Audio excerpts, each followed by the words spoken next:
ko izvēlēties. Algotu darbu vai biznesu? Es domāju, ka interesanta tēma, vai ne? Patiesībā tas tāds jautājums, un ar ko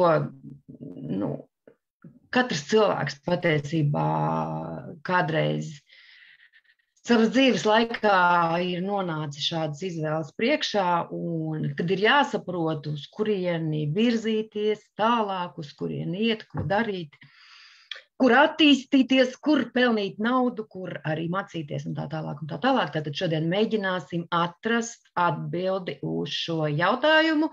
Šovakar atkal ar jums kopā esmu Grita Kilvaniece, un tad sākam.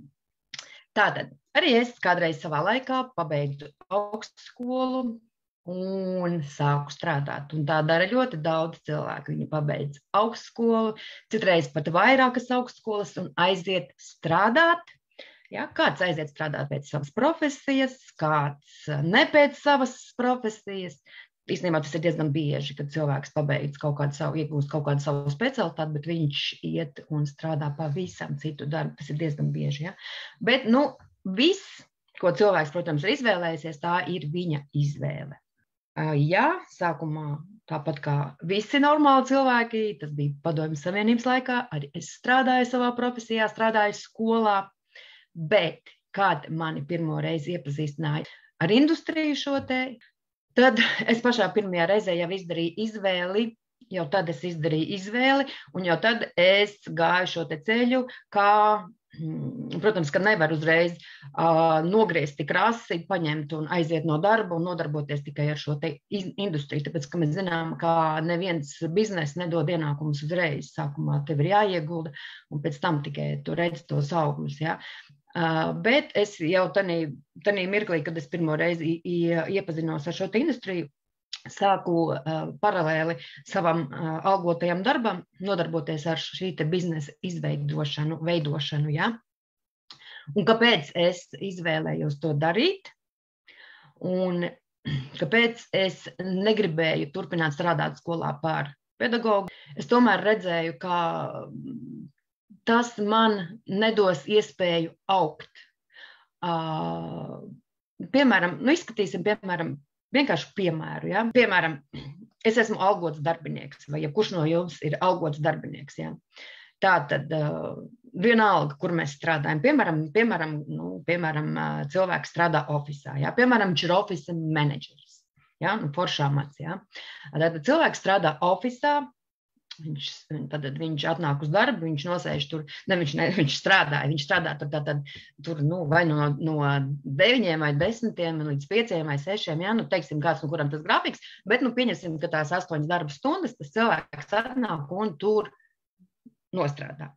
Jā, pusdienas laikā viņam ir atvēlēta 1 stunda un viss, nevairāk. Ja kaut ko viņš citu grib, tad piedodiet, atvainojiet, tev ir jāstrādā. Es domāju, ka mēs visi to esam gājuši tam cauri, un tie, kas vēl joprojām strādā algotu darbu, tieši pie tādas arī ir, ja, kad tu nedrīkst uzkavēties, tev ir tas 1 stunda iedot, tev ir jānāk atpakaļ noteiktā konkrētā laikā, tev atkal jābūt savā vietā. Jā. Un kad tad mums attīstīties? Mums nav kad attīstīties. Ja? Mēs esam nostrādājuši darba dienu, patiesībā mēs esam pietuvinājuši kādu citu viņa laimei. Tālāk mēs atnākam mājās. Es esmu diezgan daudz braukājusi, dzīvojusi arī dažādās valstīs, un es zinu, kā tas notiek. It sevišķi, kad tie, kas ir no Latvijas aizbraukuši pelnīt naudiņas, ja, vai tur Anglija vai Holanda, vienalga kādas tur valsts, vēl varbūt citas, Vācija, varbūt tās Īrija, nezinu. Cik es esmu bijusi, kas notiek? Cilvēks, nākot no darba, ko viņš dara, viņš iet veikalā, viņš meklē, vai vīna pudeli, vai aliņu, ja? Kāpēc? Lai viņš vienkārši relaksētos no tā sava darba, ja? Tātad, ko viņš dara, viņš apsēžas pie televizora, ja viņš ir vīrietis, viņš nošķirien ieslēdz kaut kādu savu futbolu vai vēl kaut ko, ja jūs esat atnācis no darba, jūs esat noguris, jūs tiešām gribat no tā visa relaksēties, jūs kaut kādu, ko jūs darat? Jums vēl bērni apkrāt skraidu un vēl savu uzmanību pieprasa, jā, bet jums ir tikai viena doma, jā, kā vienam pašam kaut kur pasēdēt, atbrīvoties no visām negatīvajām domām, jā, no visādiem priekšnieku uzbraucieniem un tā tālāk. Bet tāda ir tā ikdiena, tāda, diemžēl, ir tā ikdiena. Es domāju, ka tā ir diezgan pazīstama aina mums, jebkuram, kurš ir kādreiz vai vēl tagad joprojām strādā algotu darbu. Ja? Taču tur nepārtraukti ir kaut kādas situācijas, kas mums ir nepatīkamas, un jā, mēs atnākam mājās salauzti un ar negatīvu un tā tālāk. Un tā tālāk ja? Man skolā, protams, tā nebija, bet man bija varbūt cits motivators, ne motivators, bet tas iemesls, kāpēc es izvēlējos jau pašā pirmajā reizē tikko es iepazinos ar šīs industrijas koncepciju, jo šeit es ieraudzīju, ka tā ir vienīgā iespēja būt brīvam, absolūti brīvam. Jo ir jau, protams, arī dažādi citi vēl biznesa veidi, tradicionālie biznesi, kuram es arī izgāju cauri, bet tur tu neesi galīgi un nemaz brīvs, jo tikko tu nedarīsi to savu biznesu, tu nevari aizbraukt uz pusgadu vai uz gadu kaut kādā citā valstī, mierīgi dzīvot un iepazīties ar tās valsts kultūru un vēl daudz ko citu, un atbraukt pēc gada, teiksim, mājās un skatīties, kas ar tavu biznesu ir noticis. Tu nemaz tur gadu nenodzīvot, tāpēc, ka tad jau nepietiktu jau naudu jau pēc pāris mēnešiem. Tāpēc jebkurš tradicionālais bizness brīvību nedod. Ja? Tā kā ja mēs paskatāmies vispār uz svaru kausiem, jums katram ir papīra lapiņas, jūs varat paņemt papīra lapiņas, uzrakstīt, kādus plusus man dod algots darbs, kādas pluses man varētu dot tradicionālais bizness vai dod tradicionālais bizness, ja jums tāds ir, un arī uzliekat tos mīnusiņus katram pretī, plusiņus un mīnusiņus.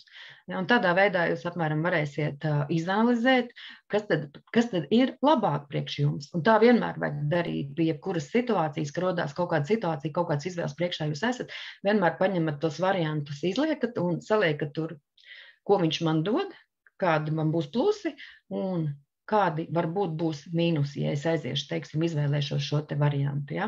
Es tātad patiešām izvēlējos šo te brīvību, un otrām kārtām, tad, kad es jau pirmo reizi, varbūt tā nebija gluži pirmā reize, bet tad, kad jau es pirmo reizi aizgāju uz semināru, tāpēc, kad uz prezentāciju aiziet, tas ir kaut kas cits, bet, kad aizēju uz semināru, tur jau tas skatījums ir plašāks, un redzējums pavisam jau tev atverās arvien vairāk un vairāk un vairāk. Un tad es sapratu, ka šis bizness man dod attīstību. Ja, bet tas ir, man liekas, vissvarīgākais priekš jebkura cilvēka.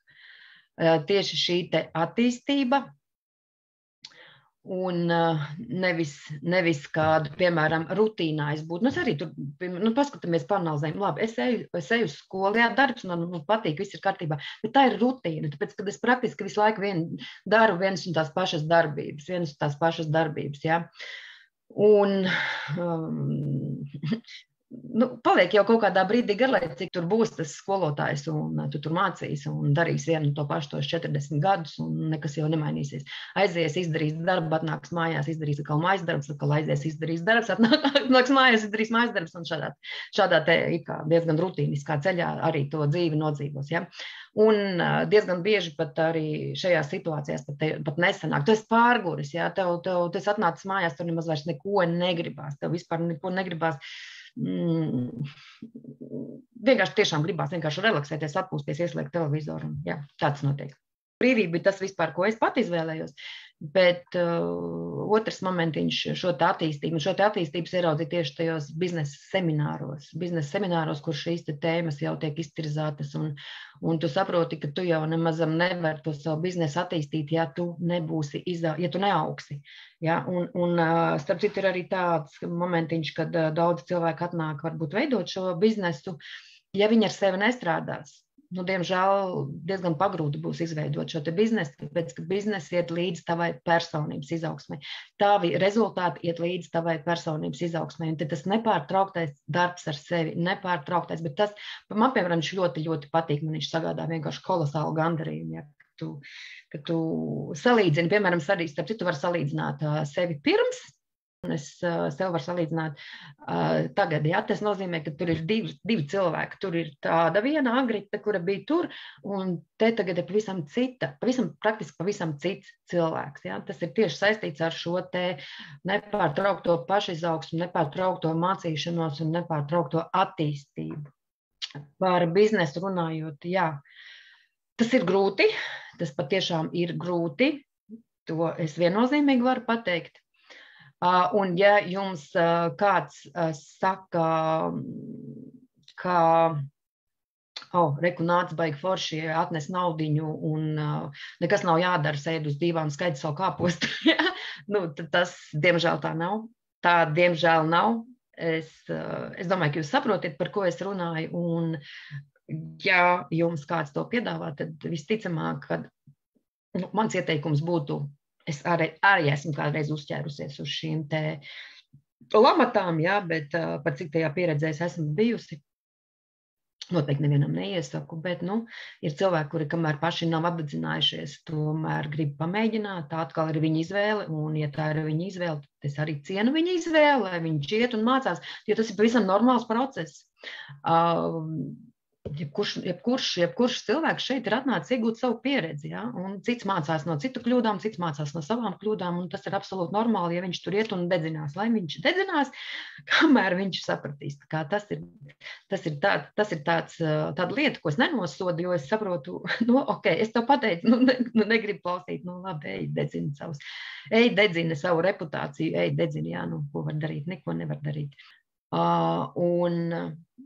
Es varu teikt, ka es esmu ļoti, ļoti, ļoti daudz savā laikā strādājusi pie sevīm. Protams, kad pa šiem 24 gadiem ir daudz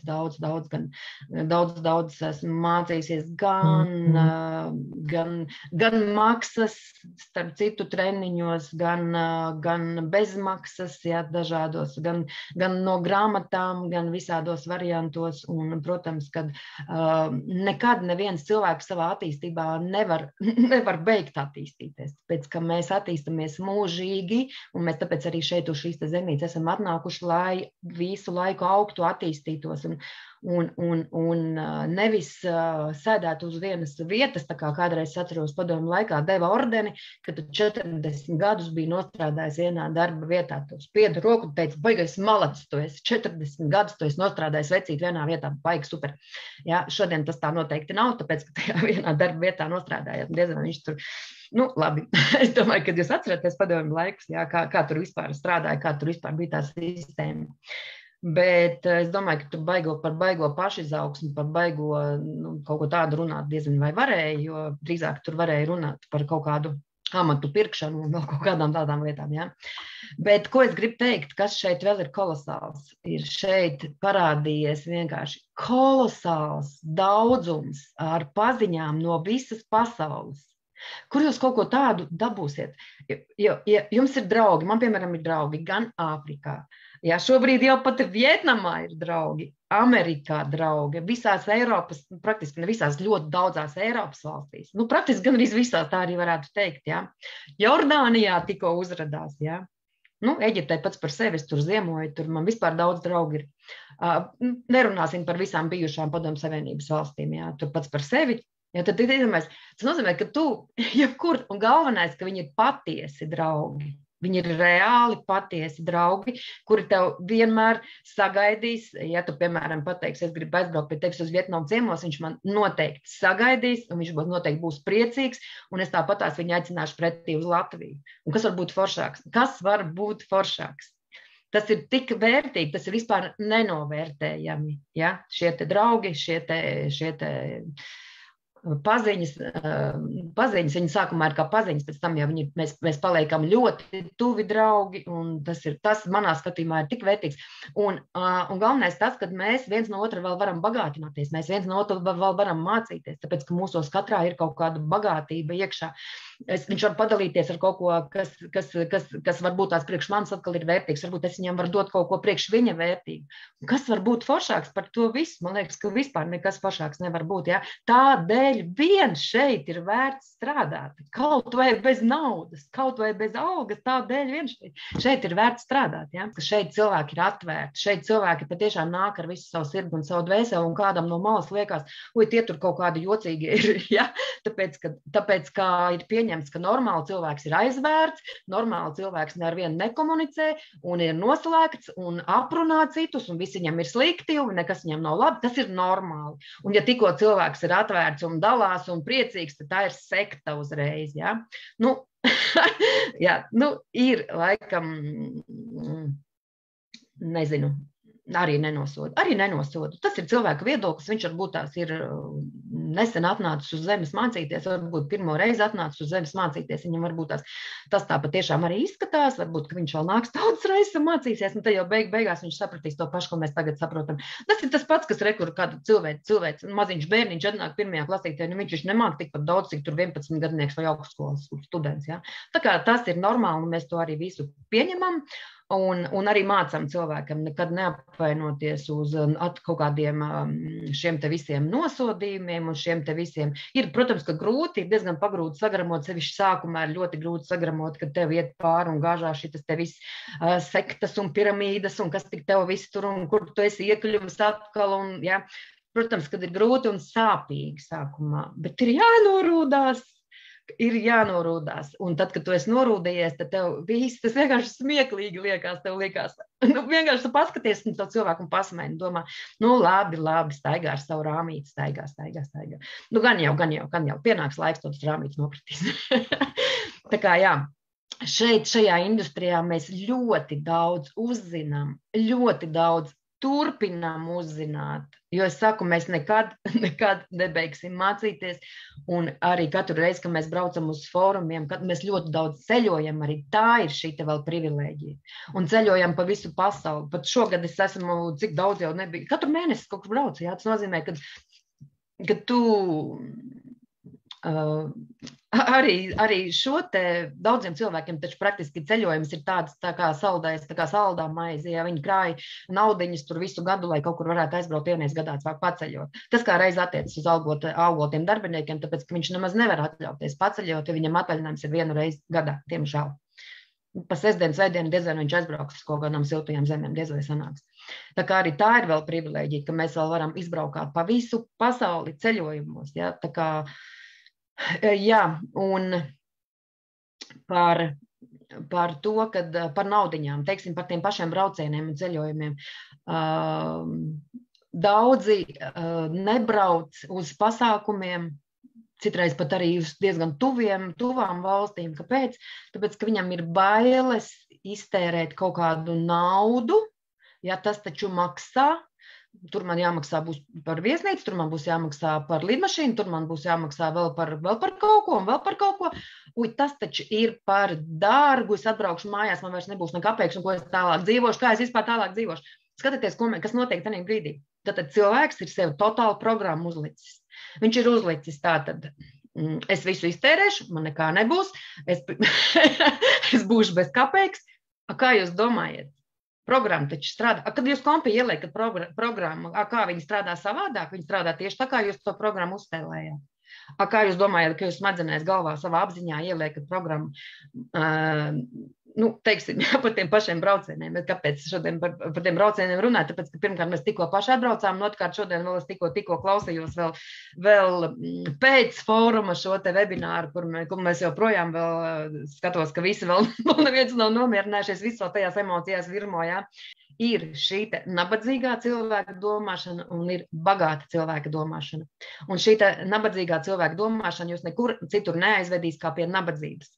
Un ir bagāta cilvēka domāšana, kas jūs kur aizvedīs pie bagātības. Un ja jūs gribat šo te bagātu cilvēku domāšanu, kā jūs domājat, kādā vidē jums ir jābūt? pie tiem nabadzīgajiem jūs dabūsiet bagātību, viņi jūs kaut ko iemācīs, kā pie šīs bagātības tikt. Es nedomāju par varbūt tādu bagātību, naudas arī, bet lielākā bagātība ir tā, kur mums neviens nevar atņemt, ne kodas, ne kas tur, kā tur Bībelē rakstīts. Jā, bagātība, ko mēs sevi ieliekam nemateriālo, protams, materiālā nāk līdzi tam visam. Patiesībā materiālā nāk tam visam līdzi. Tad, kad jūs pats esat kļuvis bagāts iekšēji, tad ārēji šī bagātība arī nāks līdzi. Tas ir viennozīmīgi. Es pilnīgi parakstos zem šiem te vārdiem. Un par šiem te braucieniem, jā, nekad nevajag žēlot naudu. Es esmu ļoti daudz naudas iztērējis. Es atceros, ka es sākumā, kad es vēl neko nepelnīju, pat kredītos iebraucu, parādos iebraucu, tikai tāpēc, lai tiktu uz tiem pasākumiem.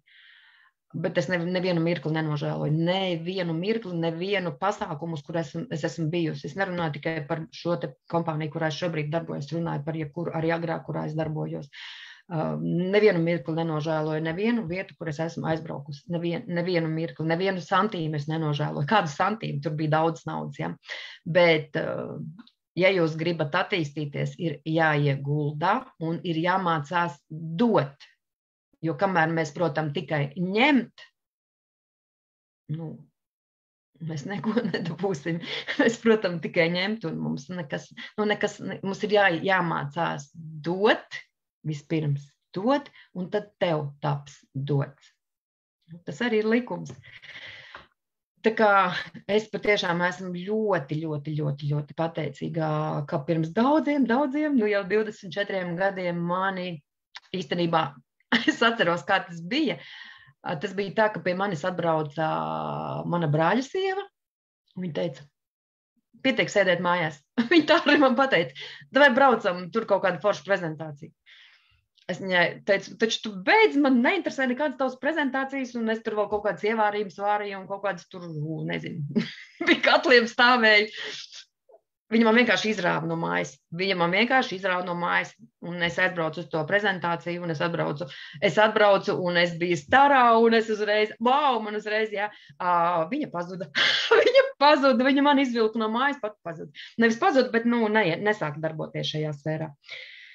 Bet, redz, laikam arī katram cilvēkam kaut kāda savu misiju. Viņas visiem bija man parādīt, kur tavs ceļš ir tur, pieteikti nesēdi tur pie saviem katliem, visēji prom no mājas.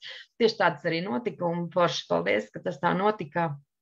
Jo to jau mēs tikai redzam, tad, kad pagājis tas laiks, kaut kāds jau daudzi gadi pagājuši uz priekšu, un tad tikai tu saproti, paskatoties uz atpakaļ, ja, un tad tu saproti, jā, tieši tam vajadzēja notikt. Jo citreiz ir tā, kad mums tajā brīdī, kad mums kaut kāda izvēle ir jāizdara, vai kaut kāds notiek, kaut kāds pavērsiens, liekas, ka viņš ir uz sliktu, bet patiesībā viņš ir uz labu. Tāpēc, ka viss, kas notiek tikai uz labu. Un tieši ar tādu uzstādījumu mums arī ir jāpieņem jebkura situācija, kura mūsu priekšā kādreiz nāk. Un, protams, šodien jau tēma mums bija algots darbs vai biznes, ja?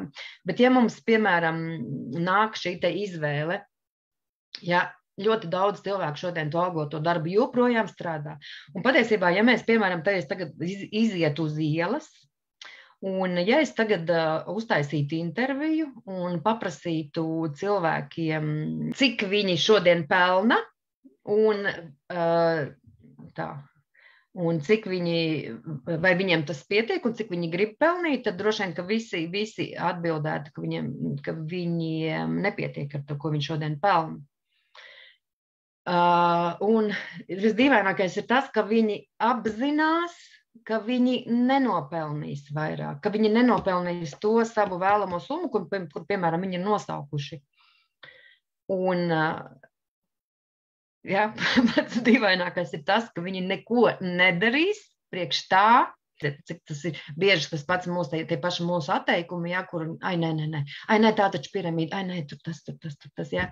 Tāda ir tā cilvēku īstenībā, es pat teikšu, sabiedrības, tie iestādītie stereotipi, kāda strādāt algotā darbā ir pareizi un tā vajag. Iespējas konkrēti šajā sfērā ir uzsākt šo te darīt, ir pirmām kārtām paralēli, ja, jūs varat turpināt šo mīļoto darbu, Un jūs varat paralēli sākt strādāt pie savas pašizaugsmes, jūs paralēli varat sākt apgūt šo te industriju. Tāpēc, ja jums kāds piedāvā, varbūt vispirms nevajag nekad teikt nē, vispār nevajag iespējām teikt nē. Varbūt tā iespēja jums ir vienīgā visforšākā dzīvē, kur jums vispār tiek dota, un jūs tajā brīdī pasakat nē. Varbūt jums neviens cita iespēja vispār vairs tik forši vispār neiedos neviens.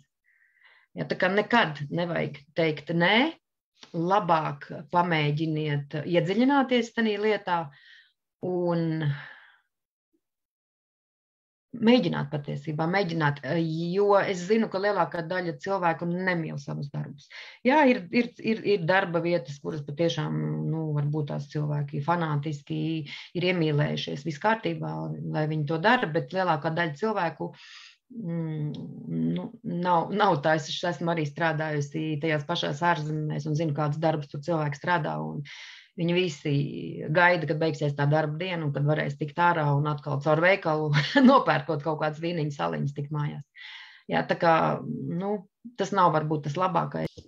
Tas ir tas lielākais gandarījums, kad tu redzi, kā tas cilvēks ir izaudzis. Tā ir tā izaugsme. Un, starp citu, jā, mēs pie šīs te pašizaugsmes, mēs patiesībā visvairāk laika tieši veltam šai te pašizaugsmei. Jo biznes kā tāds, es jau teicu, būs atkarīgs no tā, cik tu pats būsi sevi transformējis. Tā, jā, īstajā laikā un īstajā vietā, starp citu, mēs reāli esam īstajā laikā un īstajā vietā, kas attiecās konkrēti ar šo kompāniju. Ir šīs te cilvēciskās vērtības iet pa priekšu, tā kā te viss ir tā tik smuki salikts pa tiem puzlīšiem, ka tur vienkārši labāk jau vairs nevar salikt. Tu pelni naudu, tu audz, tu dod citiem cilvēkiem iespēju augt. Kolosāli, vienkārši kolosāli. Tā kā, ko es gribu novēlēt, es domāju, ka šodien ļoti īsi runāšu, bet kaut kā atkal sanāca. Es gribu novēlēt jebkuram paplašiniet savas robežas. Nebaidieties komunicēt ar cilvēkiem. Jā, vienkārši mēģiniet darīt kaut kādas jaunas darbības, ja, kas ļaus patiešām sasniegt panākumus. Panākums jau šodien patiesībā. Ja, rīt, nevis varbūt tās nekad.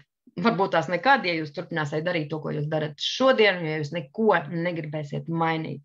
Ja jūs gribat būt veiksmīgi un laimīgi, tad dariet tiešām kaut ko, lai pa īstam kļūtu veiksmīgi un laimīgi, un noteikti esiet kopā ar tiem cilvēkiem, kas jau ir veiksmīgi un laimīgi. Jā, šeit atkal mēs ejam šos te panākumu likumus katru dienu, un tur mums šorīt bija tāda forša tēma arī par to vidi, kas tev ir apkārt. Es arī īstenībā jums kā tādu varētu iedot uzdevumu katram atkal vienkārši priekš sevis. Uzrakstiet uz lapiņas cilvēkus, ar kuriem jūs dienā satiekaties. Un pēc tam uzrakstiet katram cilvēkam klāt, vai viņš jums dod kaut kādu izaugsmi, kaut kādu motivāciju, tad pieliekam plusiņu. Vai šis cilvēks jums drīzāk otrādāk velk uz lejas pusi un mēģina atrunāt no jūsu panākumiem un saka, kur tu esi ielīdis, tu esi stulbs, tu esi muļķis kaut kādā piramīdā, ko tu tur dari. Ja? Un uzliekat plusiņus un mīnusiņus, un tad viennozīmīgi es iesaku pārstāt komunicēt ar šiem te mīnusiņiem. Vienkārši pārstāt ar viņiem komunicēt.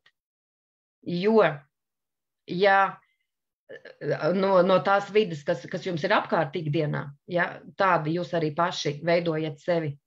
Tāpēc, ja mēs gribam būt kaut ko izmainīt, mums ir jābūt tieši ar tiem cilvēkiem kopā, kuri ir tādi, kādi mēs gribam būt. Tieši tāpēc mēs arī braucam uz šiem te pasākumiem, tāpēc, ka tur ir kā reiz visi šie cilvēki veikti. Pirmkārt, jau tie cilvēki, kuri jau ir vienkārši kolosālus sasniegumus sasnieguši. Tāpat tās dod šīs te zināšanas arī, kā viņi tur tikuši pie šīm te saviem sasniegumiem, bet tad tikai tādā veidā mēs kaut ko varam izmainīt, nevis Nevis esot, un klausoties ārprāt, cik viss ir grūti, ārprāt šausmas, tūlīt elektrību mēs nevarēsim samaksāt, tūlīt malka mums nebūs, šausmas, tūlīt būs karš, šausmas, vispār, viss ir vienās šausmās. Nu, tad, attiecīgi, ja jūs saprotat, kas notiek vienkārši tā, ka viņi ietekmē jūsu zemapziņu, gribot, negribot, viņi ietekmē jūsu zemapziņu, un gribot, negribot, jūs ieiet tanī vidē, viņi vienkārši jūs ierauj tanī vidē. Ja, un tad mēs apzināti vienkārši ņemam no tās vides, mūkam projām, neejam tajā vidē, kāda mēs gribam būt. Kāpēc tad tiem cilvēkiem ir viss forši? Kāpēc tad viņiem nav nekāda sūdzība? Viņiem par ko nesūdzās?